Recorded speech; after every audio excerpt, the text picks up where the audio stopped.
지난주에 회개의 근거가 어디 있는가, 하나님은 무엇을 근거로 우리를 용서하시는가를 말씀을 드렸죠. 그래서 회개는 그저 우리가 뭐 잘못한 거 하나 있으면 회개하고 그때그때 회개하고 용서받고 넘어가는 그런 것이 아니다라고 말씀을 드렸습니다. 궁극적으로 용서는 우리가 회개를 한다고 얻어지는 것이 아니다. 그렇게 말씀을 드렸죠. 영국의 로이드 존스 목사님은 시편 51편을 설교하면서 이렇게 얘기했습니다. 회개하지 않는 사람이 그리스도인이 된 적은 없습니다.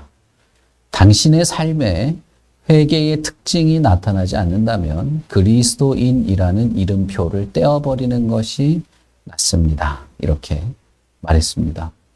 여기서 이 로이드 존스 목사님이 삶의 회개의 특징이 나타나지 않는다면 라고 하면서 당신의 삶의 회개의 특징이 나타나야 한다라고 말하고 있다는 점이죠.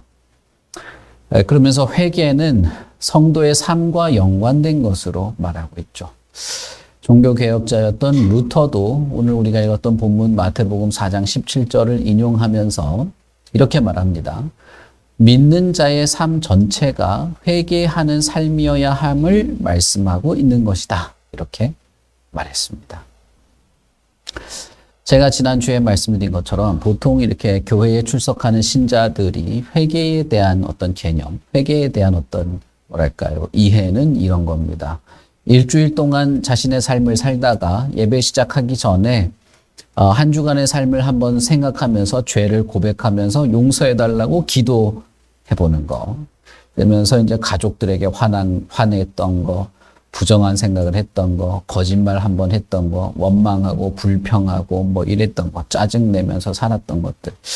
그나마도 예배 드리기 전에 생각이라도 나면 다행이긴 한데, 어쨌든 그런 것들 하나씩 생각해내고, 잘못했습니다. 기도하고, 그러면 용서받았겠지 하는 이런 게 회개에 대한 태도라고 볼 수 있죠. 보통 교회에 출석하는 사람들이 이 정도 회개에 대한 개념을 생각합니다. 그러나 여러분, 우리가 처음 예수를 믿을 때 한번 생각해 봅시다. 처음 예수를 알고 예수님을 만나게 되고 예수 그리스도의 존재를 실감하면서 정말 가슴을 치면서 죄에 대한 통감, 통회, 눈물을 흘리며 회개하던 때도 있었죠. 그러나 어떻습니까? 이게 시간이 점점 가면서 무덤덤해지고 같은 잘못을 계속 반복하면서 같은 회개의 기도를 그저 습관적으로 반복하는 그런 정도에 머물러 있게 된죠. 죄에 대한 민감성이 점점 떨어집니다. 이제 늘 하던 회개만 반복하다가 그냥 시들시들해져 버리는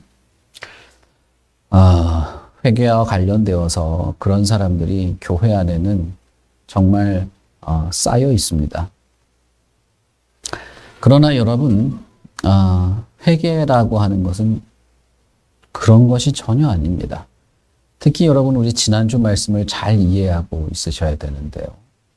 하나님께서 무엇에 근거해서 우리의 죄를 용서하시는가라는 거예요.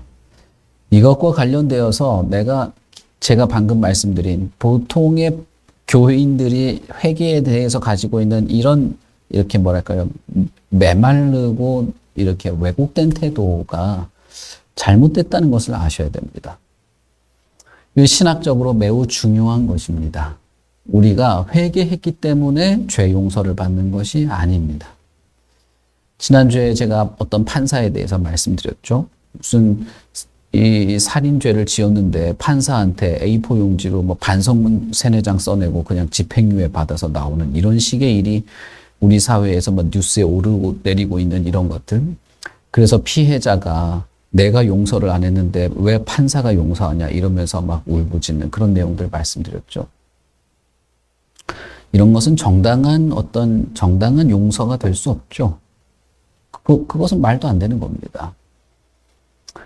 그렇게 해서 석방된다고 용서를 하는 것이 아니고, 그가 용서를 받을 때조차도 그가 지은 죄에 대한 마땅한 처벌, 혹은 죄에 대한 값을 치루어야만 그 용서가 공의로운 것이 되는 것이죠. 하나님의 용서가 왜 공의로울 수 있는가를 우리가 그런 면에서 이야기를 나눠봤죠. 특별히 우리가 성경에서 말하는 죄는 하나님을 대상으로 하고 있다는 것도 얘기했습니다.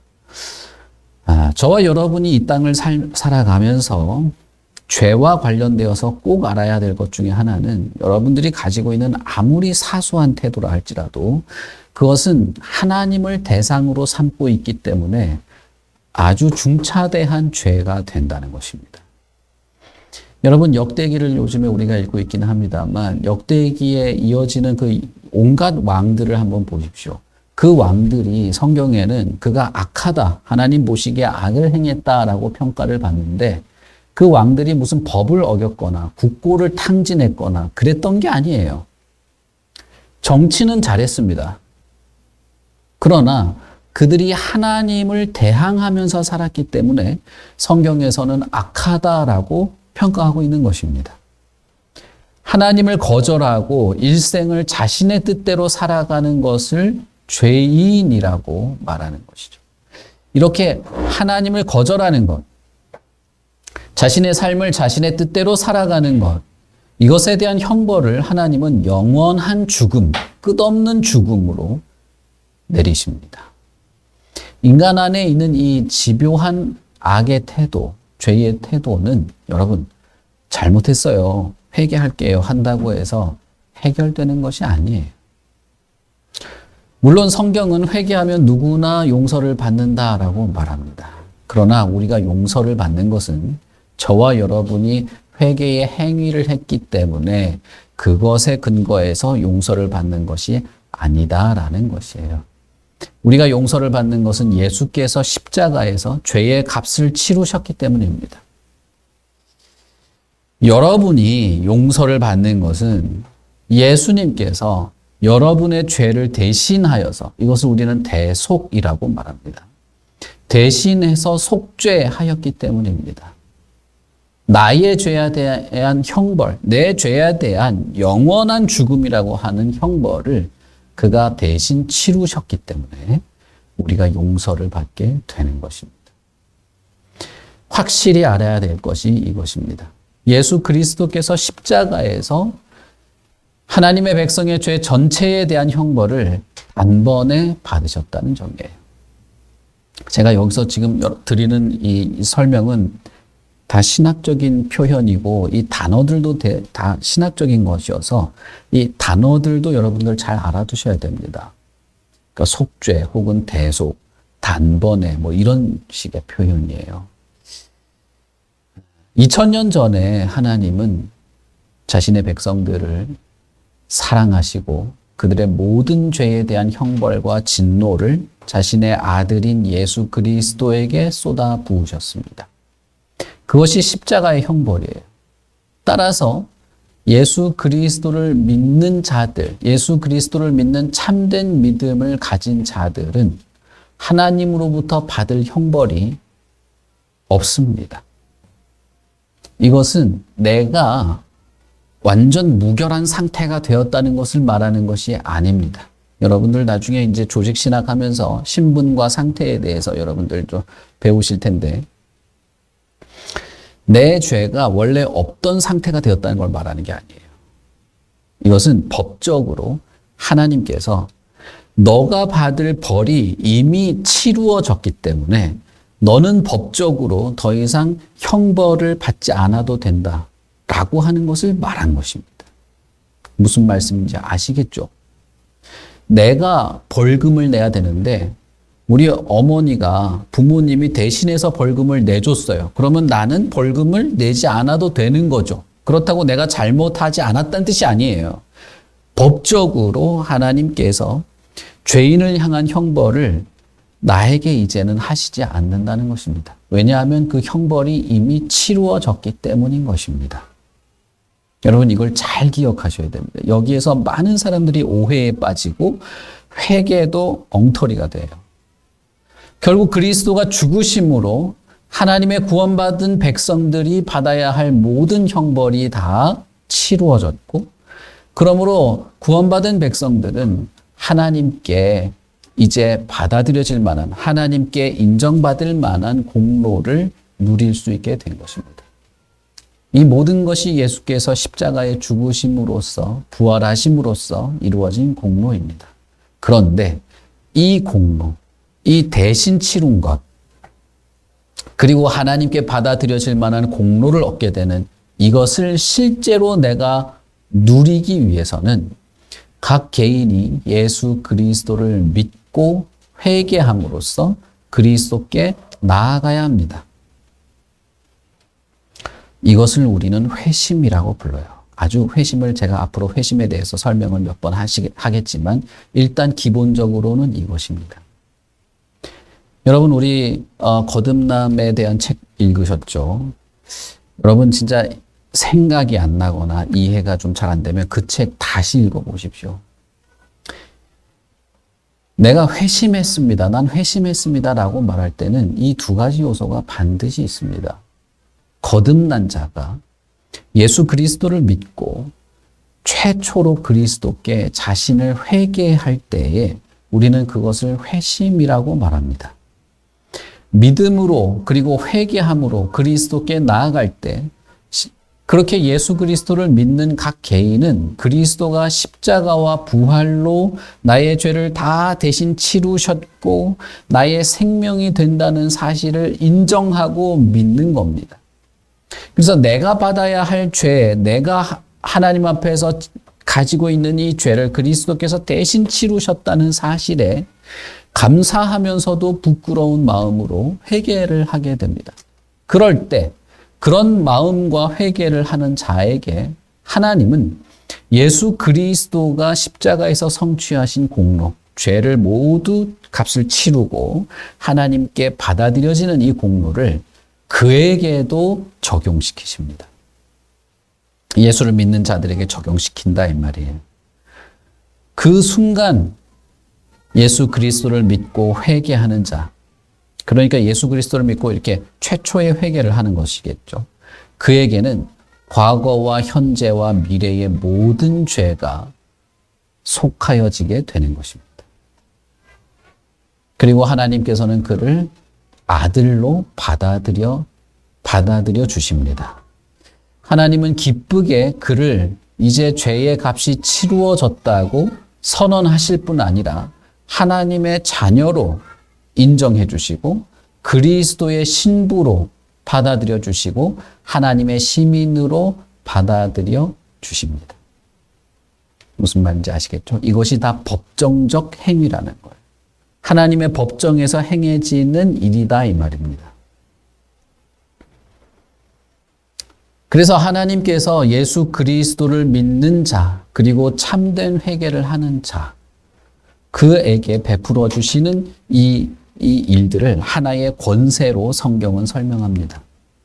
곧 그 이름을 믿는 자들에게는 하나님의 자녀가 되는 권세를 주신다는 거예요.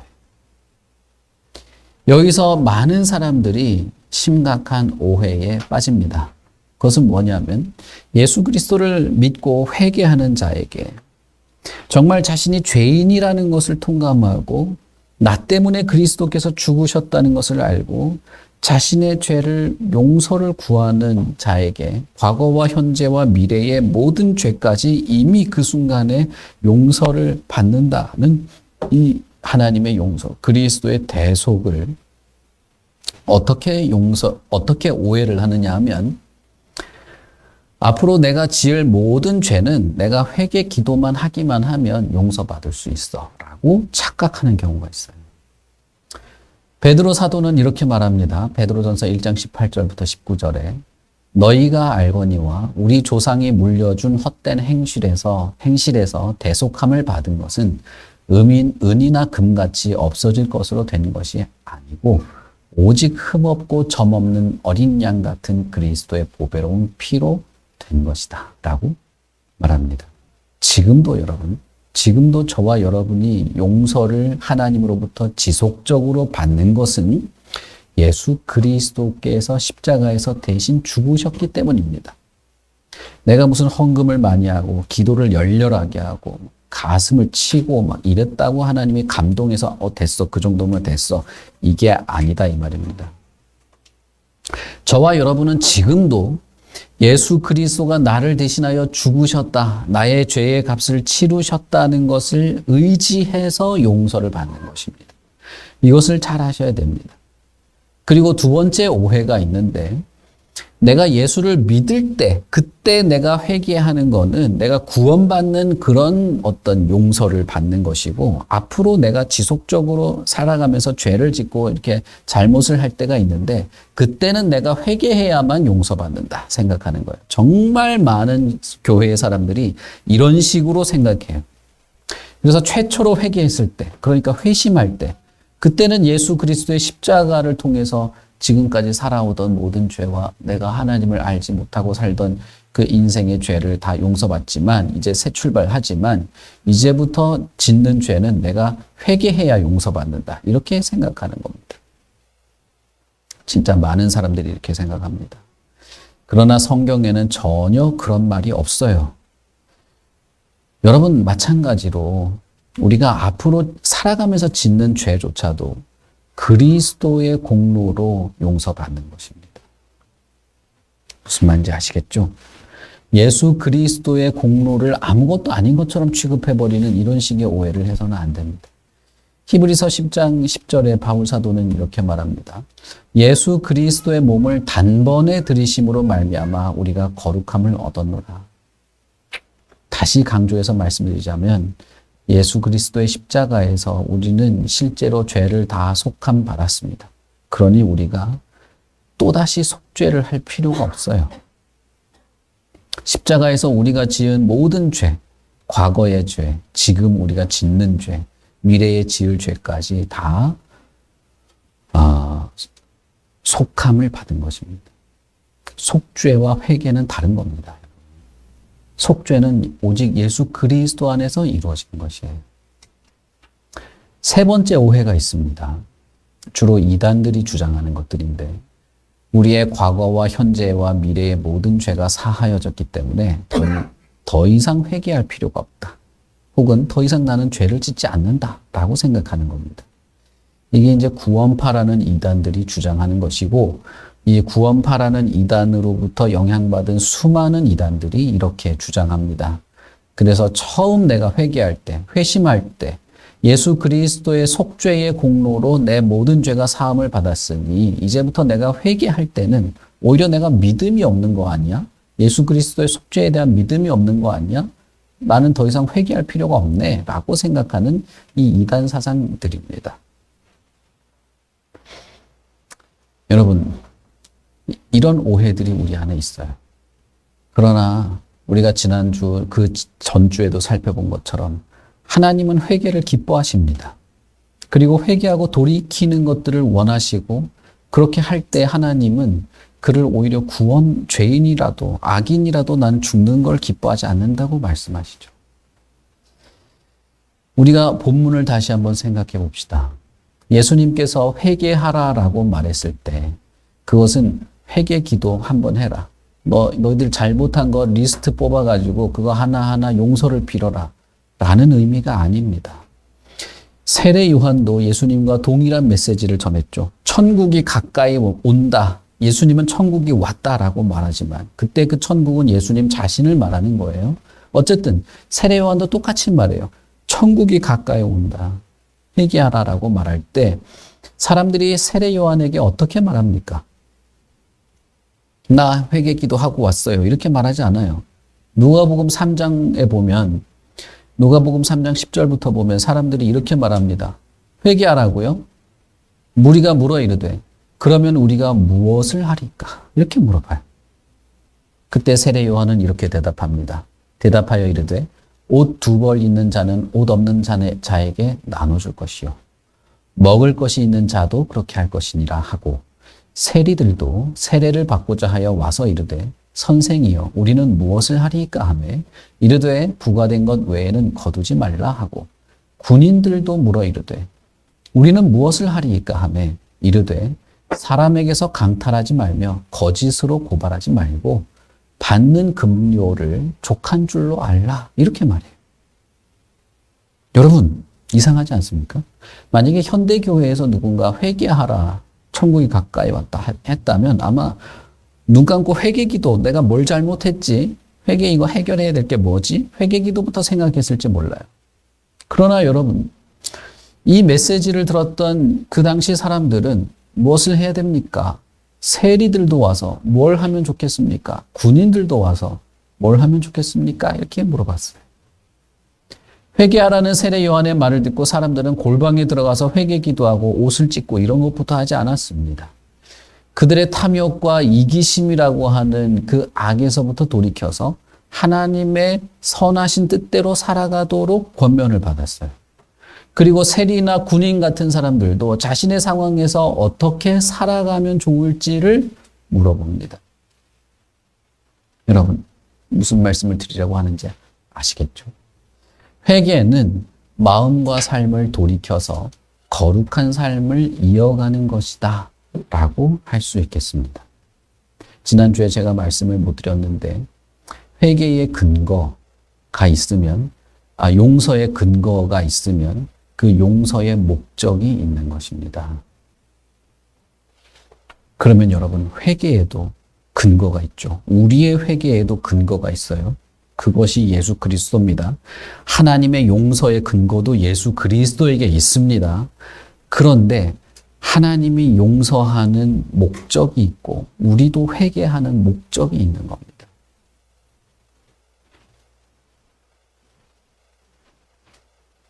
하나님이 우리를 회개하는 근거는 예수 그리스도에게 있고 목적은 우리로 하여금 거룩한 삶을 살게 하도록 하는 데에 있습니다. 우리의 회개도 예수 그리스도에게 근거가 있습니다. 그리스도 때문에 우리는 회개하게 됩니다. 그러면 회개의 목적은 어디에 있습니까? 여러분들이 회개하실 때 여러분들의 회개의 목적은 어디 있냐 이 말이에요. 내가 이렇게 잘 있는데 뭐가 오점 같은 게 하나 묻었어요. 이걸 빨리 닦아서 깨끗한 모양으로 만들어야지. 이런 식의 개념입니까? 아니면 하나님이 내가 회개하지 않은 거 항목 쭉 가지고 있다가 너 이거 회개 안 했어? 너 죽어라. 벌 받을까 봐 회개하는 그런 겁니까? 회개 안 하면 나한테 불이익이 닥칠까 봐? 회개 안 하면 내가 지옥에 갈까 봐? 여러분, 속죄는 다 이루어졌다니까요. 예수 그리스도를 믿는 자, 그에게 나아가 최초의 회개, 자신의 인생을 전체를 정말 망라하여서 하나님께 회개하며 회심할 때 그는 용서, 하나님으로부터 과거와 현재와 모든 죄를 이미 속죄해 받습니다. 예수 그리스도께서 그렇게 하셨습니다.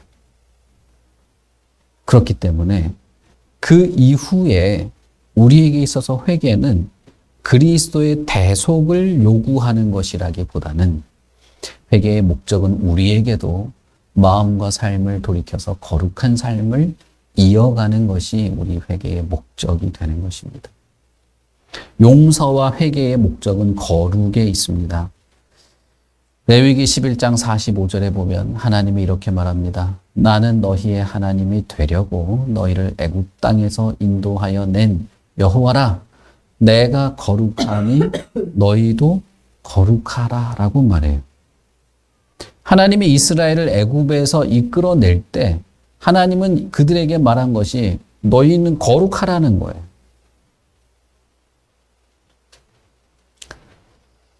골로새서 1장 22절에 보면 바울 사도는 이렇게 말합니다. 이제는 그의 육체의 죽음으로 말미암아 화목하게 하사 너희를 거룩하고 흠없고 책망할 것이 없는 자로 그 앞에 세우고자 하셨으니 예수께서 십자가의 죽음으로 말미암아서 하나님과 너희를 화목한 관계를 만들었는데 그게 왜 그러냐? 너희를 거룩하고 흠없고 책망할 것이 없는 자로 세우고자 그렇게 했다는 겁니다. 하나님이 수천 년 전에 이스라엘을 이집트에서 꺼낸 것도 너희를 거룩하게 하려고. 여러분, 그래서 이집트에서 나올 때 이 사람들이 그 홍해를 들어갔다 나오잖아요. 그게 죽음과 삶을 의미하는 겁니다. 세례를 의미하는 것이기도 하고 제가 여러 번 말씀드렸죠. 예수 그리스도께서 십자가에서 죽었다 부활하는 것, 그것도 마찬가지죠. 그것도 당신들을 거룩하고 책망할 것이 없는 자로 잘 세우려고 그렇게 했다는 거예요. 진실한 회개를 하는 것은 만약에 누군가가 하나님 앞에서 진실한 회개를 한다면 그 사람은 그동안 내가 얼마나 악에 익숙해져 있었는가를 돌아보고 하나님을 멀리 했던 것들을 이해하고 거기서 돌이키기 위해서 자신의 악과 죄를 고백하고 회개 기도를 하게 될 겁니다. 그런데 무엇보다도 실제로 자신의 마음과 삶을 돌이키게 될 겁니다. 회개합시다 할 때, 회개 기도하고 회개해야 되겠다라고 할 때 자꾸 엎드려서 내가 눈 감고 용서해 주세요 기도하는 것부터만 떠올려요. 그리고 나서 그 다음 주에 와가지고는 또 내가 똑같이 그랬습니다. 또 회개하고 이걸 반복하는 거예요. 그러다가 시들시들해지는 거예요. 그리고 자기는 회개했다고 말해요. 어떻게 그럴 수 있습니까? 회개는 하나님께서 하나님 앞에서 자신이 얼마나 멀리 떨어졌는가를 직시하고 회개 기도를 물론 하죠. 회개 기도부터 엎드려서 하긴 하지만 어쨌든 그 어떤 것보다도 내 삶을 돌이키려는 것들을 말합니다. 이미 예수 그리스도를 믿고 회개하며 회심한 자들도 이후에 지속적으로 죄를 짓게 됩니다. 여전히 악에 빠집니다. 그렇기 때문에 우리는 회심한 이후에도 계속해서 마음을 돌이키고 삶 전체를 돌이키는 이 회개를 이어가야 할 필요가 있는 것입니다. 그러므로 여러분, 회개는 단순히 회개 기도하는 행위를 말하는 것이 아닙니다. 회개하는 기도가 죄를 없이 해주는 효과가 있는 것이 아닙니다. 하나님 앞에서 우리를 용서하고 우리의 죄를 없게 하는 것은 오직 그리스도의 십자가뿐이고 그 그리스도의 십자가의 공로로 우리가 지속적으로 회개, 마음을 돌이키고 삶을 바꾸는 이 회개를 할 수 있는 은혜를 지속적으로 얻을 수 있게 되는 거예요. 그러므로 여러분, 회개는 은혜라고 할 수 있습니다. 예수를 처음 믿을 때, 예수를 믿고 처음 회개하며 예수님 앞에 나아갈 때 그는 그 자리에서 하나님의 아들로 인정받습니다. 그래서 하나님의 아들이라는 신분의 변화를 가지게 됩니다. 그리고 그런 신분의 변화를 가지게 된 자는, 참된 믿음으로 회개한 자는 그 마음 안에 죄를 추구하며 살아가는 경향이 사라지기 시작해요. 내 이기심과 내 욕심, 내 악을 그대로 내버려 두고 살아가고자 하는 이 죽어버린 영혼이 깨어나면서 그 경향이 없어지게 돼요. 이것이 없으면 그리스도인이 아닙니다. 그런 회심한 것이 아닙니다. 늘 똑같은 소리하고 반복하고 이번 주도 내가 똑바로 못 살았습니다. 이런 소리를 하는 거는 진짜 진지하게 생각해 봐야 돼요. 골로새서 2장 15절에 보면 이렇게 말하죠. 예수 그리스도의 십자가의 죽으심으로 말미암아 통치자들과 권세들을 무력화하여 드러내어 구경거리로 삼으시고 십자가로 그들을 이기셨느니라. 여기서 말하는 통치자와 권세는 악한 영적 세력들을 말해요. 십자가로 그들을 이기고 무력화시켰어요. 그래서 여전히 죄를 짓는 것이 우리 안에 있으나, 그러나 우리 안에 죄에 대한 욕망과 욕구, 죄를 즐거워하는 이 경향은 식어지기 시작합니다. 로마서에서 바울사도는 이렇게 말합니다. 너희가 본래 죄의 종이었으나 그러나 너희에게 전하여 준 바 교훈의 본을 마음으로 순종하여 죄로부터 해방되어 의의 종이 되었느니라 라고 말하는 것이죠. 그래서 궁극적으로 예수 그리스도를 믿고 회개하며 회심한 자는 자신의 내면에 하나님을 사랑하고 의를 행하려는 선한 마음이 싹트기 시작합니다. 여러분, 이것이 회개라는 거예요. 죄가 너희를 주장하지 못하리니 이는 너희가 법 아래 있지 아니하고 은혜 아래 있음이라. 그러므로 이제 그리스도 예수 안에 있는 자에게는 결코 정죄함이 없나니 이는 그리스도 예수 안에 있는 생명의 성령의 법이 죄와 사망의 법에서 너를 해방하였음이라. 율법이 육신으로 말미암아 연약하여 할 수 없는 그것을 하나님은 하시나니 곧 죄로 말미암아 자기 아들을 죄에 있는 육신의 모양으로 보내어 육신의 죄를 정하사 육신을 따르지 않고 그 영을 따라 행하는 우리 모두에게 율법의 요구가 이루어지게 하려 하심이라 라고 말했습니다. 이런 내면의 경향의 변화, 이것을 우리는 인격의 변화라고 합니다. 이런 인격의 변화가 일어납니다. 이것은 나는 원래 그런 사람이야. 나는 원래 성격이 그런 사람이야. 이런 것과는 달라요. 교회 안에 보면 가끔씩 이런 분들이 있습니다. 나는 성격이 그런 성격이 아니에요. 나는 딱 이 똑 부러지는 성격이라 기면 기고 아니면 아니라서 딱 아닌 거는 딱 안 하는 그런 성격이라 이건 나는 안 합니다. 이런 사람들이 있거든요. 지금 그런 말씀을 드리는 게 아닙니다. 여러분 진짜 진지하게 생각해 봐요. 여러분들이 만약에 내가 예수를 믿고 회개하고 어떤 거룩한 삶을 살아가는 거를 자기 성격 가지고 겨우 그 정도 가지고 설명하는 그런 정도의 사람이라면 여러분은 여러분의 회심을 진지하게 다시 한번 고민해 봐야 됩니다. 내가 진짜 예수를 믿는가? 이 예수를 믿는 기독교 집안에서 태어나서 자라났을 수는 있어요. 기독교 문화에 익숙할 수는 있고, 그래서 뭐 회개하는 것도 익숙하고, 뭔가 잘못하는 거나 윤리적인 죄나 이런 것에 대해서 남들과 다르게 느끼는 그런 게 있을지도 몰라요. 여러분, 그러나 예수를 믿는 것은 그런 걸 말하는 게 아닙니다.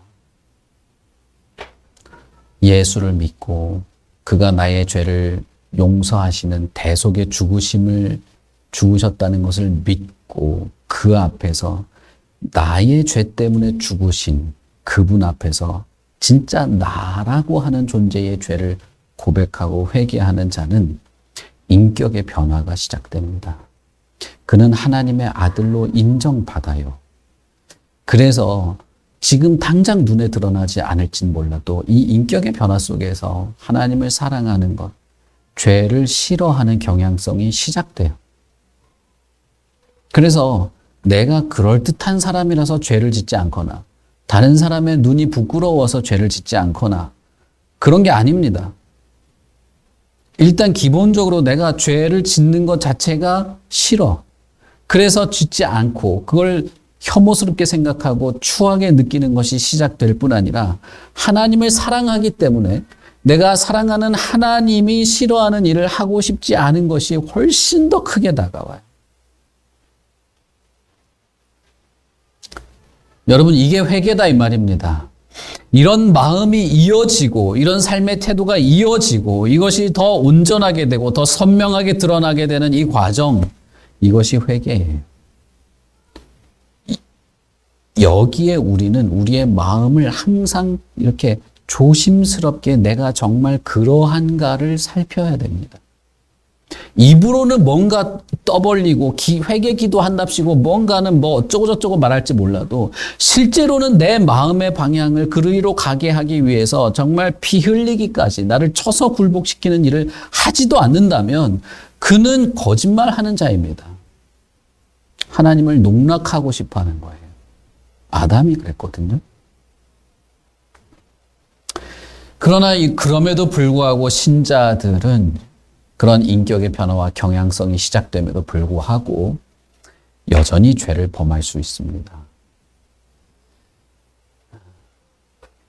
요한 1서라든지 여러 성경, 여러 서신서에 보면 분명히 회심했음에도 불구하고 죄에 빠지거나 문제가 발생해서 사도 바울이나 여러 사도들이 이 신자들에게 편지를 쓰고 너희들이 혹시 죄를 범하거든 몇 사람이 찾아가서 권면하고 하는 그런 얘기들을 하는 것을 우리가 볼 수 있죠.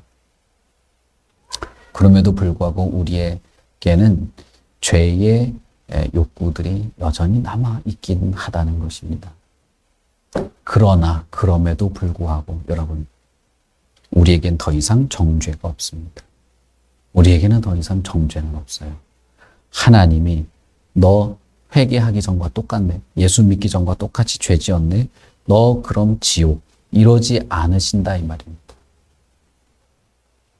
이런 말을 하는 교단들이 요즘 많아요. 요즘엔. 제가 여기서 말씀드리지 않겠습니다만 이런 식의 생각을 하는 교단들이 요즘 많이 유행하고 있긴 합니다. 그러나 여러분, 성경은 회심한 신자, 참된 믿음을 가진 자들이 죄 가운데 머무르는 일이 있다 할지라도 그를 다시 정죄하는 일을 하시지 않습니다. 다만 하나님은 그를 그 죄로부터 돌이키도록 징계하실 수는 있다는 것입니다. 이것은 죄에 대한 형벌이 아니라 죄로부터 돌이키도록 하려는 하나님의 선한 마음에서 나온 행위이기 때문에 우리는 이것을 징계라고 부릅니다. 지지난주 살펴본 것처럼 하나님이 바벨론에 잡혀간 이스라엘 백성들에게 뭐라고 말합니까? 내가 악인인들 죽는 걸 기뻐하겠는가? 그가 만약에 그의 길에서 돌이킨다면, 그가 만약에 나를 찾는다면 그는 그의 의로 말미암아 구원받게 될 것이라고 말하죠. 바벨론에 옮겨진 것은 심판이 아니었다는 거예요. 그것은 하나님의 징계고 그들을 돌이키려는 하나님의 마음이었다는 것입니다. 그리스도로 말미암아 우리에게 지옥의 사망의 형벌은 있지 않습니다. 그럼에도 불구하고 우리가 하나님으로부터 멀어지는 우리의 본성에 이끌렸을 때 하나님은 우리를 이끌어 오시기 위해서 징계하시기도 하는 것입니다. 그 징계 앞에서 우리는 회개할 수도 있습니다. 하나님께로 돌이키도록 하려는 하나님의 역사 속에서 우리 각자가 내가 하나님으로 다시 나아가려는 마음을 가지게 되죠. 그 마음이 어떻게 드러나는가? 회개로 드러나게 되는 거예요. 그러므로 신자가 회개할 때는 단순히 나 잘못했어요, 용서해 주세요, 죄책감 때문에 마음이 무거운 이런 것들을 덜어내려는 것이 아니라 결국은 궁극적으로 하나님께 더 가까이 향하려는 것으로 그 마음의 중심이 회개로 나타나게 됩니다. 하나님 편에서는 그런 자에게 반드시 사랑과 위로를 베푸실 수밖에 없습니다. 하나님 편에서는 그에게 반드시 그의 징계를 멈추고 하나님의 사랑으로 품어주시게 되는 것입니다. 그러므로 주님께서 오늘 본문에서 회개하라라고 할 때 예수님은 이스라엘 백성들, 그 유다 사람들을 비난하고 있는 것이 아닙니다. 이 나쁜 놈들, 이 멍청한 놈들, 율법밖에 모르는 놈들, 너희들은 죽고 싶지 않으면 회개해라. 이런 말을 하고 있는 게 아니에요. 예수님이 회개하라, 천국이 가까이 왔다라고 할 때 그것은 비난이 아니라 우리를 향한 주님의 애절한 마음입니다. 그리스도께서 이미 오셔서 천국이 이미 왔어요. 이미 내가 십자가로 너희를 구하고 사하고 구원할 근거를 마련하니 이제 죄에서 벗어나서 나에게로 와서 참된 심과 은혜로운 교제를 회복하고 거룩한 삶을 살도록 회개하라라고 말하는 것입니다. 회개하라라고 말할 수 있었던 것은 천국이 왔기 때문이죠. 천국이 왔으니 회개하라라고 말한 겁니다. 이 말은 우리에게도 동일합니다. 예수님은 우리를 비난하고 있는 것이 아니에요. 천국이 왔어요. 십자가에서 이미 대속이 이루어졌어요. 그래서 우리는 예수 그리스도 안에서 하나님과 화목할 수 있게 되었습니다. 우리의 영혼은 자유와 쉼을 얻을 수 있게 되었습니다. 그러니 회개하라는 것입니다. 따라서 회개라고 하는 것은 여러분, 어떤 한번 해보는 행위가 아니라 우리의 삶의 방향성입니다. 신자의 삶의 방향이에요. 거룩이라는 삶에 대한 열망, 죄에 대한 민감, 그리고 순수함을 향한 진실한 반응이 회개인 것입니다. 왜요? 우리가 죄에 대한 어떤 성향이 여전히 우리 안에 남아있기 때문입니다. 그렇기 때문에 여러분, 우리는 이 죄에 이끌리는 이런 성향과는 전혀 반대, 180도 다른 방향성을 가지려고 애를 써야 됩니다. 가만히 있으면 이게 이렇게 흘러가요. 그렇기 때문에 우리는 전혀 다른 방향성을 가지려고 애를 써야 됩니다. 그것을 우리는 회개라고 부를 겁니다. 그러므로 회개는 우리를 그리스도의 십자가를 의지하고 우리의 일생을 그 십자가를 의지하며 지탱하며 살아가도록 하려는 그런 삶의 방향이라고 할 수 있어요. 근거는 십자가에게 있고 목표는 하나님께 있는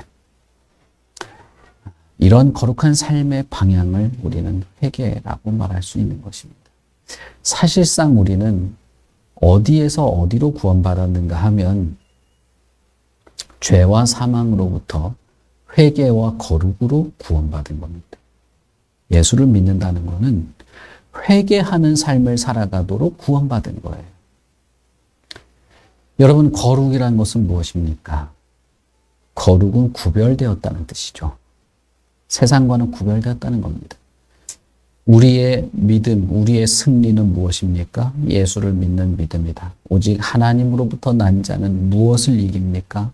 세상을 이깁니다. 그리스도라고 하는 울타리 속에 사는 거예요. 이 울타리가 구별을 말하는 거거든요. 울타리 바깥과 안이 구별 지어지는 게 이게 울타리잖아요. 우리에게 울타리는 그리스도입니다. 그리스도가 우리를 구별 짓게 하는 울타리예요. 이 울타리에 사는 것. 바로 이것이 우리의 회개의 궁극적인 목표, 궁극적인 목적이 되는 거예요. 자, 하나님의 용서의 목적이 무엇입니까? 우리를 예수라고 하는 울타리 안에 살게 하는 겁니다. 저와 여러분의 회개의 목적이 무엇입니까? 그것도 예수 그리스도라고 하는 울타리 안에 살아가는 것입니다. 그런 여러분 스스로를 한번 잘 돌아보십시오. 내가 진짜 회개하는 성도인가? 내가 진짜 하나님과 얼마나 멀리 있나?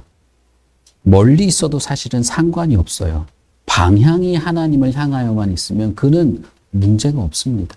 제가 여러 번 이 말을 드리죠. 제가 여러 번 몇 년 동안 이 말씀을 드렸는데, 태양과 아무리 가까이 있어도 태양을 등지고 나아가는 방향에 있으면 그 사람은 불행한 것입니다. 아무리 어둡고 추운 곳에 있어도 그 사람의 방향이 태양을 향해 있으면 그는 결국은 밝아지고 따뜻해질 겁니다. 지금 여러분이 무슨 상태인지는 상관이 없어요. 여러분이 대단히 잘났습니까? 그래도 상관이 없어요. 여러분이 별것 아니고 진짜 아무것도 못하고 그냥 이상한 것 같습니까? 사실 그래도 상관이 없어요.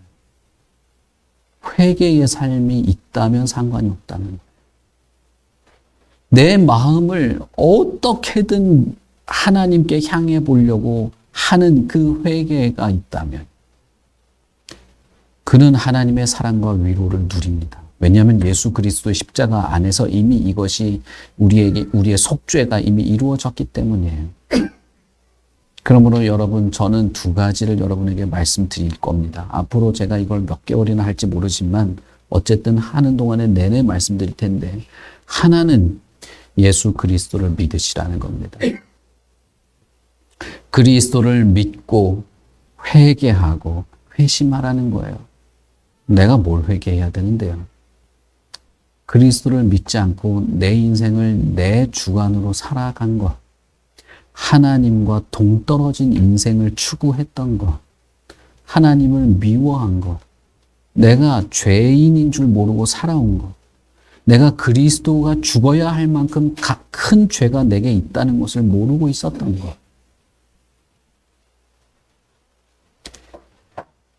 아니, 차라리 하나님, 내가 예수를 믿고 구원받고 싶은데 내 죄가 무엇인지 알게 해달라고 기도하는 것이 더 나을지도 몰라요. 어쨌든 여러분, 저는 두 가지를 말씀드리고 싶습니다. 예수 그리스도를 믿고 회개하고 회심하라는 것입니다. 그리고 또 하나는, 만약에 여러분들이 내가 진짜 회심했다, 나는 돌아섰다, 주님을 모르는 삶에서 주님을 알고 그를 따르는 삶으로 돌아섰다라고 여러분들이 생각하신다면 진짜 그 삶을 사십시오. 회개의 삶을 사시란 말입니다. 그냥 예배 시작 전에 한 주간에 내가 뭐 했지, 이거 했지, 저거 했지, 성경 이번 주도 안 읽었네, 성경 잘 읽고 잘 살겠습니다, 한번 용서해 주세요, 그거나 반복하고 있지 말고 진짜 회개의 삶을 사시라는 거예요. 우리 같이 기도하겠습니다.